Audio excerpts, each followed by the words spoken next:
उत्तराखंड में कुदरत की मार लगातार जारी है। सैलाब के सितम के बीच फंसे लोगों का रेस्क्यू चल रहा है।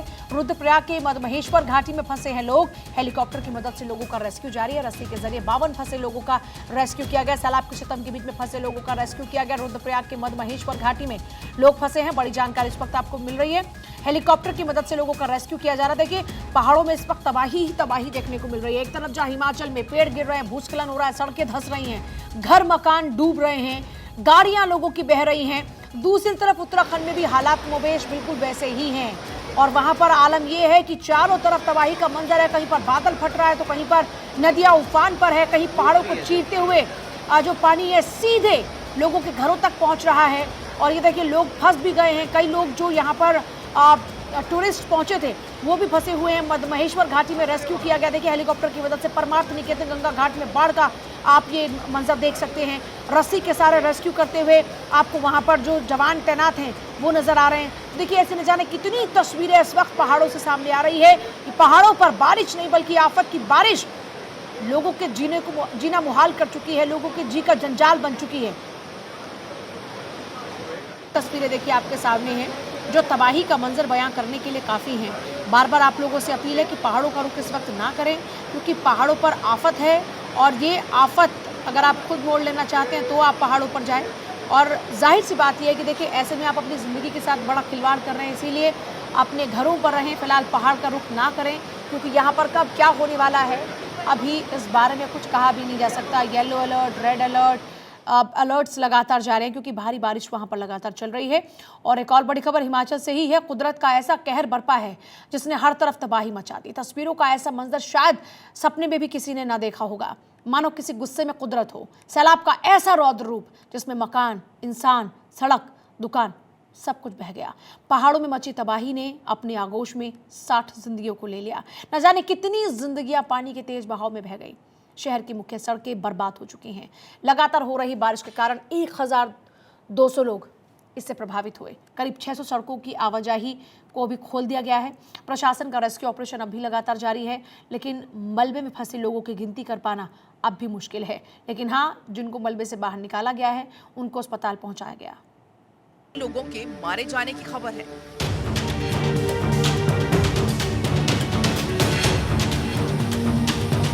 तस्वीरें विश्व धरोहर में शामिल शिमला कालका रेलवे लाइन की हैं, जो लैंडस्लाइड की वजह से क्षतिग्रस्त हो गया। भूस्खलन के बाद रेलवे लाइन हवा में लटक गया। शिमला से करीब 6 किलोमीटर दूर समर हिल के पास कंक्रीट पुल पूरे तरीके से क्षतिग्रस्त हो गया और हेरिटेज ट्रैक 5 से 6 जगहों पर क्षतिग्रस्त हो गया।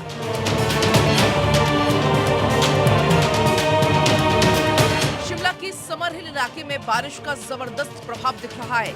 यहाँ पर शिव मंदिर के पास राहत और बचाव अभियान जारी है। मुख्यमंत्री सुखविंदर सिंह सुक्खू लगातार नजर बनाए हुए हैं। प्रभावित इलाकों का दौरा कर रहे हैं। घटना स्थल पर पहुंचकर पीड़ितों से मुलाकात कर रहे हैं। सुबह ही आज से बॉडी से 2 और लोगों को निकाला गया है। मेरा ये मानना है कि तकरीबन 55 के करीब मृत्यु हो चुकी है। 55 के करीब लोग हमें छोड़कर जा चुके हैं। तो अब मैं अभी ये इस दृष्टि से मेरा यह मानना है कि मौतों का आंकड़ा और बढ़ सकता है। बारिश की वजह से आम जनजीवन अस्त व्यस्त हो गया। शिमला में पहले समर हिल और फिर फागली में लैंडस्लाइड की चपेट में आने से कई लोगों की जान चली गई। रेस्क्यू ऑपरेशन जारी है। इस रेस्क्यू ऑपरेशन में SDRF, ITBP, शिमला पुलिस के जवान शामिल हैं। मंडी के शिलाह की गांव, जहां पर सोमवार की सुबह बादल फटा, वहां पर हालात काफी गंभीर हैं। आलम यह है कि सड़कें बर्बाद हो चुकी हैं। हिमाचल प्रदेश के मंडी का ये सीला कीपड़ गांव है, जहां पर आसपास का जो इलाका है पूरी तरीके से इस समय प्रभावित है बाढ़ से। और यहां पर ही बादल फटा था, यहां पर ही लगातार लैंड स्लाइड हो रहा है। वो सामने का जो स्पॉट है, उस सामने के स्पॉट से वहाँ से लैंडस्लाइड हुआ है, जिसके बाद ये पूरा नुकसान हुआ है। आप देखिए कि यहाँ पर जो गाड़ियाँ हैं वो फंसी हुई हैं, लोग फंसे हुए हैं। यहाँ के आसपास के जो स्थानीय लोग हैं वो काफ़ी परेशान हैं। यहाँ पर लगातार प्रशासन ये कोशिश कर रहा है कि इस मलबे को हटाया जाए, इस पानी को रोका जाए, क्योंकि आसपास का जो इलाका है उनके घरों को और नुकसान ना हो। क्योंकि आसपास के जो इलाके में करीब 500-700 लोग यहाँ पर रहते हैं और इस इलाके में जो नुकसान है उसका अभी आकलन तो नहीं किया जा सकता है, लेकिन जो स्थानीय लोग हैं वो लगातार ये कोशिश कर रहे हैं कि इस इलाके में जल्द से जल्द राहत का काम शुरू हो और राहत का काम पूरा होने के बाद ही यहाँ के लोगों को राहत मिलेगी। बारिश से स्थानीय लोगों की समस्या लगातार बढ़ रही है। खाने पीने के सामान नहीं पहुंच रहे, बच्चों के लिए बाजार में दूध की सप्लाई से लेकर जरूरी सामान नहीं पहुंच रहे।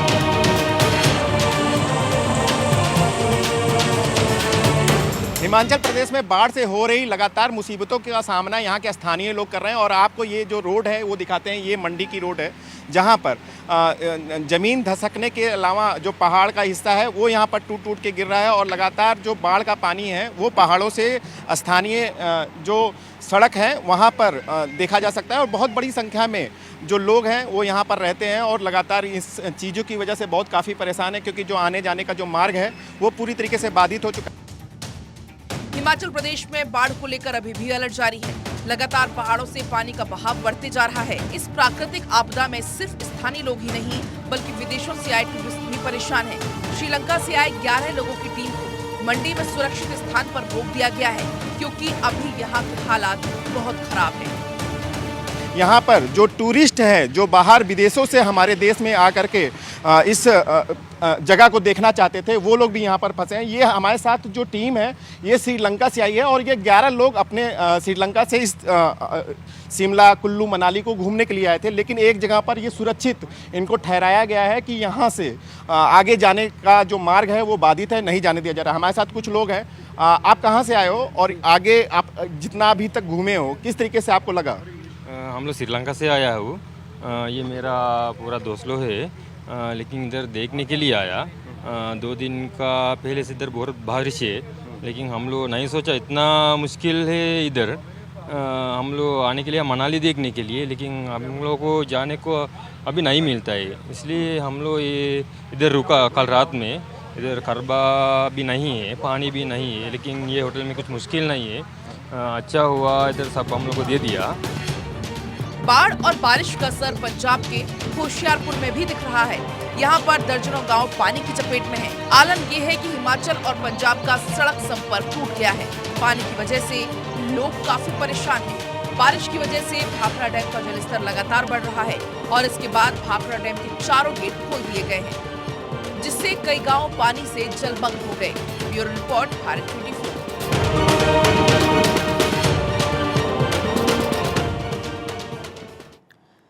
तो चारों तरफ तबाही ही तबाही है। रुक कर रहे हैं इस वक्त की हेडलाइंस का। इस घड़ी की बड़ी खबर। बीजेपी की केंद्रीय चुनाव समिति की बैठक आज पीएम मोदी जेपी नड्डा की अध्यक्षता में होगी। बैठक एमपी और छत्तीसगढ़ विधानसभा चुनाव पर होगी चर्चा।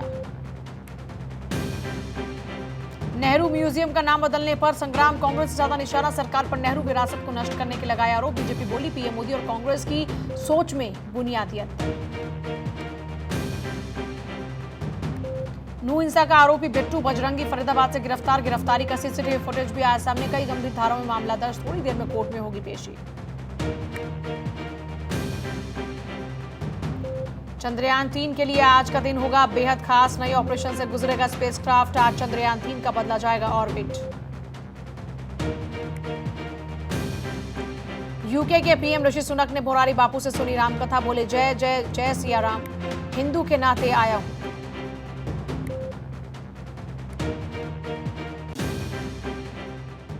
प्रस्तुत करता है घड़ी डिटर्जेंट, भारत का नंबर 1 डिटर्जेंट पाउडर। हिमाचल में हर तरफ तबाही का मंजर है। किसी ने अपनों को खो दिया तो किसी का सब कुछ बर्बाद हो गया। लोग मजबूर हैं और एक आस लिए बैठे हैं कि आने वाली सुबह शायद उनके लिए कुछ अच्छा लेकर आए। भारत 24 के संवाददाता कन्हैया शुक्ला की एक्सक्लूसिव रिपोर्ट देखिए।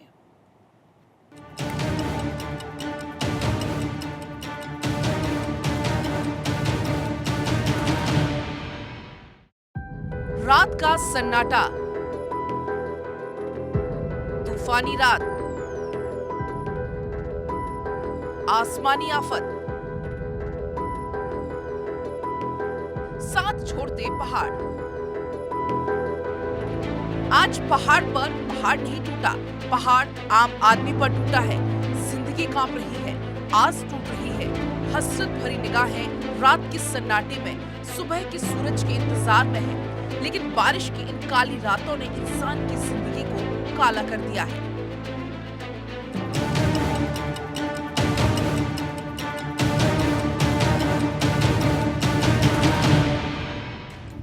भारत 24 की टीम ने बाढ़ प्रभावित उन इलाकों का दौरा किया जहां पर लोग सड़कों पर तंबू गाड़े अच्छे दिन का इंतजार कर रहे हैं। मंडी के गांव शिला पीकड़ के जो रास्ते कभी गुलजार हुआ करते थे, सड़कें हुआ करती थी, आज वहां सड़कें गायब हैं। जगमगाती रोशनी की जगह टॉर्च का सहारा बाकी रह गया है।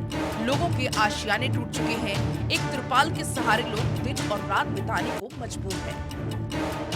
भारत 24 की जो टीम है वो पहुंची है ऐसी जगह पर जहां पर ये लोग एक टेंट बना करके रह रहे हैं। एक परिवार यहाँ पर टेंट बना करके रह रहा है और उनकी जो कोशिशें हैं वो सिर्फ ये कोशिश है कि ये जो भगवान की तरफ से जो आपदा है ये कम हो जाए और वो फिर अपने घरों में वापस जाएं। उनका जो कीमती सामान है घरों में उनको छोड़ करके वो अपनी जान बचाने के लिए और सबको सुरक्षित रखने के लिए एक जो पॉलीथीन है उसका टेंट बना करके यहाँ पर रह रहे हैं। मैम क्या नाम है और आखिर आप लोग यहाँ पर रहने के लिए कैसे मजबूर हैं? यहाँ पे तो ना खाने के लिए व्यवस्था है, यहाँ पर इस समय इतना पानी बरस रहा है, लगातार एक बाढ़ का खतरा है, लैंड स्लाइड हो ही रही है, लगातार अगर देखा जाए तो अलर्ट जारी हुआ है कि सभी लोगों के यहाँ से छोड़ करके भाग जाना चाहिए। तो आखिर क्या मोह है यहाँ पे, क्यों है, कितनी दिक्कत का सामना करना पड़ा है? दिक्कत का सामना तो हमें बहुत करना पड़ा। जैसे उधर से जब ये स्लाइड हुआ ऊपर से तो छोटे छोटे बच्चे हैं। मेरा 4 साल का बेटा है, 5 साल का, वो भी कल तो हमारे साथ ही से। और जैसे लाने में उनको बहुत दिक्कत हो गई। एक बार तो फ्लड आ ही गया था, फिर दूसरी बार जब फ्लड से आने से पहले इतने आधे तो हम दलदल में फंस गए। और बच्चों जो हमारे बच्चे ही थे छोटे छोटे, और भी उन्होंने हमारा साथ दिया, जैसे खींचा एक दूसरों को। बहुत मुश्किल से हम यहाँ पर पहुँचे हैं। कई इलाकों में अलर्ट जारी किया गया है कि कोई बड़ी घटना हो सकती है, लैंडस्लाइड हो सकता है। लोग फिर भी रिस्क लेकर अपने इलाके छोड़ने को तैयार नहीं है। बताया जा रहा है कि अभी फिर से आ सकता है क्योंकि अभी तो खतरा टला नहीं है, क्योंकि बारिश फिर से शुरू हो गई है। और एक तरीके से अगर देखा जाए तो पूरा दलदल है, ये पूरा इलाका दलदल हो चुका है, जहाँ पे कोई ना गाड़ी जा सकती है, ना कोई आ सकता है, ना कोई जा सकता है। तो इस तरह तो मुझे लगता है कि खतरा आने वाले कुछ ही घंटों में और ज़्यादा बड़ा होगा। नहीं, इसमें तो ऐसा है सर, क्योंकि हम दिन में चले जाएंगे कुछ टाइम निकाल के, क्योंकि दिन के अंधेरे में तो हम रात को जा नहीं सकते हैं। ये दिन में हम चले जाते हैं पार मकान में, जैसे कोई काम हो, कुछ पशु को घास घूस डालने के लिए, पानी पीने के लिए, फिर आ जाते हैं रात को। यहाँ तो रात को तो हम तो पार ठहरते नहीं, भाई कभी भी आ सकता है। और यहाँ पर तो इस समय अगर देखा तो जानवर वानवर का भी खतरा होगा, क्योंकि सांप बिच्छी ये सारी जो चीज़ें हैं वो भी सब निकल जाएंगे। बिच्छू वगैरह तो कभी इसी इलाके में हमारे थोड़ा कम भी होते नहीं, पर सांप वगैरह बहुत होते हैं। तो ये काटे ले सांप सर, तो क्या करें फिर? ये अभी तो रास्ता भी नहीं है, या तो पीठे से उठा के ले जाएंगे नीचे रास्ते को, तो किसी से लिफ्ट लेंगे। हमारी तो गाड़ियाँ वगैरह भी आए फंस गई है। भैया ये जो ज़िंदगी आप लोग जी रहे हो कितना मुश्किल भरा है? बहुत कठिन है। ऐसा जिंदगी में कभी नहीं देखा, कभी नहीं देखा जो ये मंजर हमने देखा। और रही रहने की बात, ये तो सेफ हम तब है कि हमें थोड़ा विश्वास है कि इस पहाड़ी पे हम बच सकते हैं। अच्छा। जो हमारा अनुमान है, जैसे गांव के लोगों का होता है ना अपना अपना अनुमान कि ये जगह सेफ है, ये नहीं है। दिन में तो हम चले जाते हैं, दिन में थोड़ा हमें विश्वास होता है कि हम बच भी सकते हैं अगर दोबारा लैंडस्लाइड होता है। रोशनी में रात को कोई बेचारा, ना तो लाइट है, ना कोई मदद है, मदद तो है ही नहीं। रात में कोई मदद करने के ना कोई टीम मदद लगी है, ना कोई टीम नहीं है। सिर्फ ईश्वर के ही भरोसे में ये सब चल रहा है। बाकी रही जानवरों की बात, वो भी एक किस्म का रिस्क के हिसाब से हम यहाँ रह रहे हैं। अगर बच गए तो ठीक है, नहीं बचे तो ये वो तस्वीर है हिमाचल प्रदेश के उन पहाड़ियों की जहाँ पर इस समय एक जो प्राकृतिक आपदा है उसने अपना पूरी तरीके से कहर ढाया हुआ है। और यहाँ पर बाढ़ को लेकर के लगातार जो है यहाँ पर बाढ़ की जो तस्वीरें हैं वो यहाँ पर बनी हुई हैं। आसपास का जो इलाका है वो पूरी तरीके से खाली भी हो चुका है और लोग अभी यहाँ पर भी रुके हैं। उनको अपने भगवान के ऊपर विश्वास है कि भगवान उनको बचा लेंगे और उनके साथ जो भी कोई भी अनहोनी घटना नहीं घटने पाएगी, लेकिन वो अपने साथ अपने परिवार को, अपने घर को और अपने जो उनके पालतू जो पशु पक्षी हैं उनका भी ख्याल रखने के लिए अपने यहाँ पर मौजूद हैं। और ये ऐसा नहीं है कि ऐसा पहला परिवार है जो यहाँ पर इन पहाड़ियों में इन बाढ़ में फंसा हुआ है। ऐसे कई परिवार हैं जो इन पहाड़ियों में इसी तरीके की एक पॉलीथीन लगा करके हैं और ना यहाँ पर खाने को है, ना यहाँ बिजली है, ना ही यहाँ किसी तरीके की मेडिकल सुविधाएं हैं, ना ही किसी तरीके की सुरक्षा की कोई व्यवस्था है। लेकिन ये जल्द उम्मीद करते हैं कि सरकार और प्रशासन इन लोगों को हर संभव मदद पहुंचाएगी और ये लोग फिर से अपने घरों में जा करके अपने जीवन को व्यतीत करेंगे। कैमरामैन मोहित के साथ कन्हैया शुक्ला, भारत 24 मंडी।